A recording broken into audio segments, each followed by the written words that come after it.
शङ्करं शङ्कराचार्यं केशवं बादरायणं सूत्रभाष्यकृतो वन्दे भगवन्तौ पुनः पुनः। ईश्वरो गुरुरात्मेति मूर्तिभेदविभागिने व्योमवद्व्याप्तदेहाय दक्षिणामूर्तये नमः। ॐ शान्तिः शान्तिः शान्तिः। ॐ सहनाववतु सहनौ भुनक्तु सह वीर्यं करवावहै तेजस्विनावधीतमस्तु मा विद्विषावहै। ओम शांति शांति शांति। भगवान की असीम कृपा से हम लोग कठोपनिषद पर विचार कर रहे हैं। फोन पर जो श्रवण कर रहे हैं उनके लिए ये प्रथम अध्याय का द्वितीय वल्ली और 8वां मंत्र ले रहे हैं, विचार कर रहे हैं। भगवान की कृपा से, भगवान की कृपा बनी रहे और हम इस पर जिज्ञासुओं के लिए सभी प्रकार के जो है उत्तम है, मंद है और कनिष्ठ अधिकारी हैं, उनके लिए वो श्रवण करके लाभ उठा सकते हैं। तो सरल व्याख्या करते हुए आगे शुरू करते हैं मंत्र। तो श्रुति कहती है, और यहाँ श्रुति भगवान यमदेव के माध्यम से कहला रही है और कह रहे हैं नचिकेता को। क्या कह रहे हैं? ना नरेण वरेण प्रोक्तः एष सुविज्ञो बहुधा चिन्त्यमानः अनन्य प्रोक्ते गतिरत्र नास्ति अन्यान् हि अतर्कं मनु परमाणात्। ये मंत्र है, कह रहे हैं ना नरेण अवरेण, ना नरेण, नरेण तो मनुष्य, अवरेण जो अज्ञानी है, जो कनिष्ठ है, जो संसार में लगा हुआ है, प्रोक्तः एषः सुविज्ञेयो न, मतलब नरेण अवरेण जो अज्ञानी पुरुष है, अर्थात जिसको श्रुति का तात्पर्य निश्चय भी नहीं है और इस पर इतना श्रवण भी नहीं किया, तो उसके द्वारा कहने पर किसको? आत्मविद्या के लिए कनिष्ठ मनुष्य ना प्रोक्तः एष आत्मविद्या सुविज्ञेयो इत्यर्थः। कि जो ये मनुष्य ज्ञानी है वो बहुत ही सुविधा से इस आत्म तत्व को नहीं बता सकता। बहुधा चिंत्यमानः, बहुधा चिंत्यमाना का अर्थ करते हैं कि ये जो अनेक प्रकार से चिंतन करने पर भी ये आत्म तत्व बुद्धि में दृढ़ नहीं होता। और आगे श्रुति कह रही है क्या? अनन्य प्रोक्ते गतिरत्र ना अस्ति, मतलब अनन्य प्रोक्ते, अनन्य प्रोक्ते का अर्थ करते हैं कि जो उपदेश किए जाने पर भी इस आत्मा में कोई गति नहीं है, अर्थात मरने के बाद है नहीं है ऐसी चिंता नहीं होती। आगे क्या कहते हैं?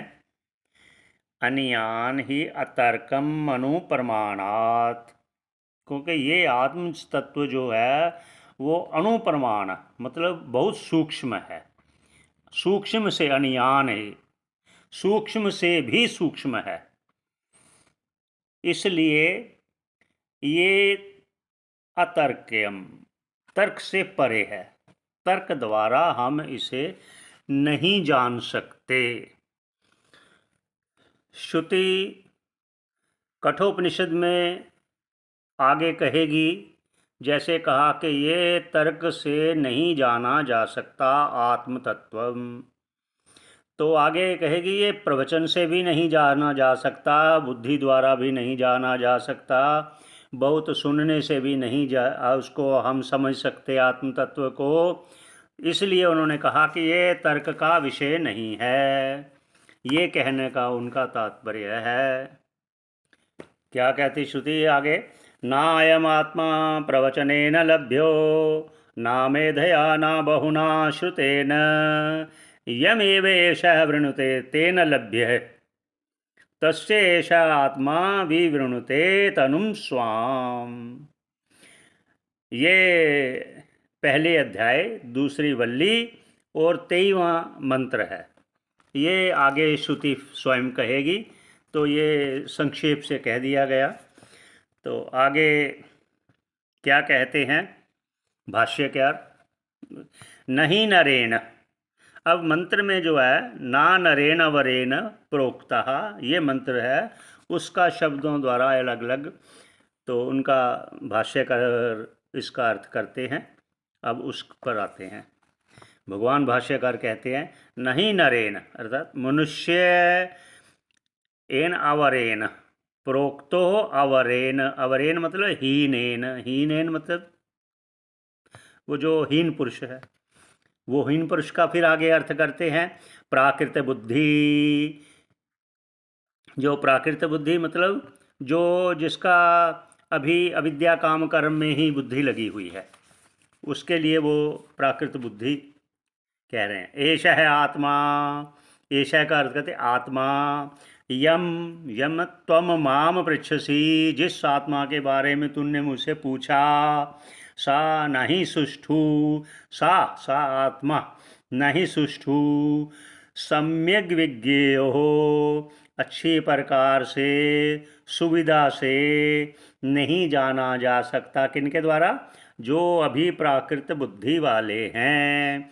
विज्ञातुम शक्यो यस्माद् कस्मात् बहुधा अस्ति नास्ति, वो यस्माद् मतलब जिसके प्रकार ये जो ना जानने वाले कहते हैं ना आत्मा है नहीं है, वो क्या है, करता है या भोगता है, या शुद्ध है या अशुद्ध है, ऐसी अनेक प्रकार की चिंत्यमान हो वादि भी चिंता करते हैं, अर्थात अनेक प्रकार से वो शंकाएं करते हैं।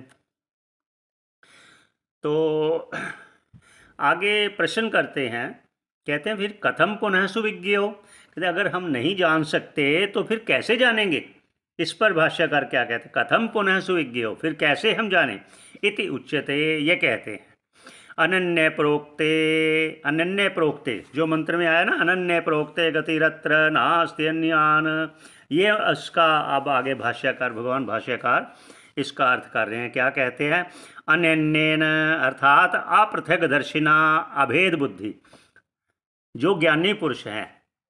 अब ये कह रहे हैं जो पहले कहा उन्होंने कि ये प्राकृत बुद्धि वालों द्वारा नहीं जाना जा सकता, तो फिर आगे प्रश्न उठा रहे हैं, स्वयं भाष्यकार कह रहे हैं तो फिर कैसे जाना जाएगा। उस पर कहते हैं कथम पुनः सुविज्ञेयो, फिर कैसे जाना जाएगा। इति उच्यते, अब आगे भाष्यकार कहते हैं अनन्य है प्रोक्ते, अनन्येन का अर्थ करते हैं अपृथक दर्शिना, मतलब अभेद बुद्धि। अभेद बुद्धि अर्थात जो ईश्वर और आत्मा, ब्रह्म और आत्मा में अभेद बुद्धि रखे हैं, दृढ़ ज्ञान है, अप्रोक्ष अनुभूति है, उनके लिए आचार्येण प्रतिपाद्य, प्रतिपाद्य किसका प्रतिपादन, ब्रह्म आत्मभूतेन, ब्रह्म और आत्मा के बारे में, अर्थात तत् और त्वम, ब्रह्म और आत्मा के बारे में प्रोक्तः उक्तः, प्रोक्त का अर्थ करते हैं उक्तः, आत्मनि गतिरनेकधा, अनेक प्रकार से जो कहा गया। अस्ति नास्ति, क्या कहा, अस्ति नास्ति है नहीं है, आदि लक्षणा चिंता रूप जो आगे चिंता कहा था ना, बहुधा चिंतमानः, तो गतिरस्तस्मिन्, तो नास्ति ना विद्यते सर्व सर्व अविकल्प गति प्रत्यस्तमितः। क्या कह रहे हैं? जो समस्त विकल्प हैं, यही अर्थ कि है, नहीं है, करता है, भोगता है, वो सब इसमें समाप्त हो जाते हैं। किसमें? आत्म तत्व ज्ञान में। ना अस्ति विद्यते सर्वविकल्प गति प्रत्यस्त मितत्वात् आत्मनः। आत्मा के प्रति, क्योंकि आत्मा में समस्त विकल्प रूप गति रहित है। अब आगे करते हैं अथवा, एक अन्य करते हैं। स्व आत्मभूते, आत्मभूते मतलब अपना आत्मस्वरूप। अनन्य अस्मिन् आत्मनि, अनन्य जो अपने आत्म रूप में स्थित है, उसके प्रति प्रोक्ते, उसको कहा प्रोक्ते। क्या कहा? अनन्य प्रोक्ते, जो अपनी आत्म तत्व से ऐक्य प्राप्त है, ब्रह्म आत्म ऐक्य प्राप्त है, ऐसा अनुभव है, उसके लिए कहते हैं गतिरत्र अन्यः अवगतिर्नास्ति ज्ञेयस्य अन्यस्य अभावात्। मतलब आत्मा से भिन्न जानने योग्य किसी अन्य वस्तु का अभाव है। अर्थात जब आत्मा का ज्ञान हो गया, आत्मा का अनुभव हो गया, उसके बाद अन्य किसी वस्तु को जानने का अभाव है। अर्थात सभी आत्मा में भी सभी अध्यस्त हैं। जब अध्यस्त वस्तु का मिथ्यात्व निश्चय हो गया, तो शेष आत्मा ही है, वो सर्वत्र आत्मा ही है। आत्मा का अनुभव अपने से अभिन्न होकर अनुभव करता है। ज्ञानस्य हि एषा पराकाष्ठा, बस यही ज्ञान की पराकाष्ठा का। ज्ञानस्य हि एषा पराकाष्ठा। क्या? यद आत्मैकत्व विज्ञानम, जो जानने योग्य है क्या है? आत्म ऐकत्व विज्ञानम। अतो अवगंतव्य अभावात् न। अतो अवगंतव्य,